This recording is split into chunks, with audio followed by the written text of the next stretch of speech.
केलं नाही? राष्ट्रवादी काँग्रेसला आमच्या वतीनं किंवा सरकारच्या वतीनं एक जागा ऑफर करण्यात आली होती।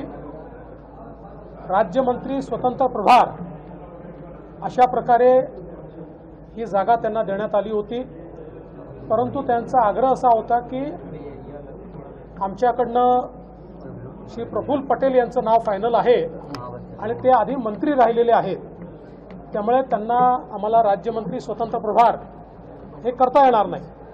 मात्र आपल्याला देखील ही कल्पना आहे की जेव्हा अलायन्सचं युतीचं सरकार असतं त्यावेळी काही निकष तयार करावे लागतात, कारण अनेक पक्ष सोबत असतात, त्यामुळे एका पक्षाकरता तो निकष मोडता येत नाही। पण मला विश्वास आहे की भविष्यामध्ये जेव्हाही एक्सपान्शन होईल त्यावेळी निश्चितपणे त्यांचा विचार त्या ठिकाणी होईल। सर, राष्ट्रवादी काँग्रेस पक्षाचा पुढे जाऊन काही समावेश होणार आहे का? आता नाराजी त्यांची आत्ताही समावेशाचा प्रयत्न करण्यात आला, किंबहुना ऑफर आमच्याकडनं देण्यात आली होती। त्यांनी सांगितलं की तुम्ही आम्हाला पुढच्या वेळेस दिलं तरी चालेल, पण आम्हाला मंत्रीपद द्या। कुठली नाराजी नाही त्यांची आता आहे तो फारसा चांगला राज्यात दिसला नव्हता। राष्ट्रवादीचा परफॉर्मन्स जो आहे तो फारसा चांगला दिसला नव्हता, त्यामुळे कदाचित हे होते असं म्हणायचं। राष्ट्रवादीची उपयुक्तता संपली आहे का? दीपेश, मला असं वाटतं की पुन्हा एकदा आपल्या सर्वांना समजेल अशा शब्दांमध्ये, म्हणजे आपल्याला आपल्या जे काही प्रेक्षक आहेत त्यांना समजेल अशा शब्दांमध्ये सांगतो, राष्ट्रवादी काँग्रेसला एक जागा मंत्रिमंडळात देण्यात आली होती।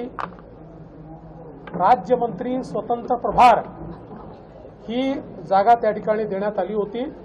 त्यांचा आग्रह कॅबिनेट मंत्र्याचा होता।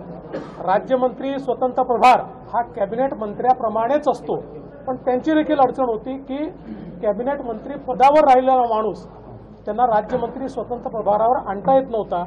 आणि सरकारचा प्रश्न होता की वेगवेगळे जे पक्ष आहेत ज्यांच्याकडे एक खासदार आहेत किंवा अशा प्रकारचे जे वेगवेगळे पक्ष अलायन्समध्ये आले आहेत त्यांच्याकरता साधारणपणे एक निकष ठेवावा लागतो, आणि म्हणून राष्ट्रवादीने देखील ते मान्य केलं आणि त्यांनी सांगितलं की आमचा विचार तुम्ही एक्सपान्शनच्या वेळी आम्हाला तुम्ही कॅबिनेट मंत्रीपद द्या, आम्ही थांबायला तयार। कोकण